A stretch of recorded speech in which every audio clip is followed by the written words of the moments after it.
To fix search bar not working in Windows 11, try these methods. Click Shift, Ctrl and Escape keys together. Then Task Manager window will open.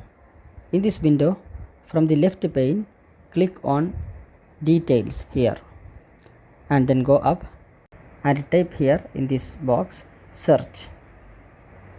Now from this list, locate for SearchHost.exe. Okay, it is here.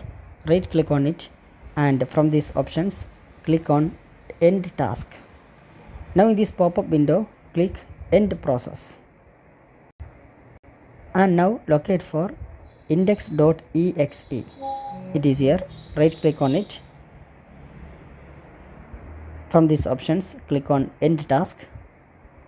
In this pop-up window, click End Process. Okay, now you have done it. Now check if your problem is solved. If this first method doesn't work with you, then try the second method. Open the Run command box. To open it, right click on the Start menu. From these options, click on Run. Now in this box, type Services.msc as you can see on the screen. Then click OK.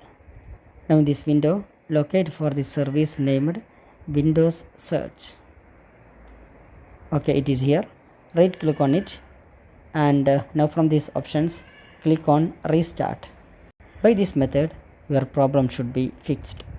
I hope this video will help you. Thank you for watching this video by itech tips.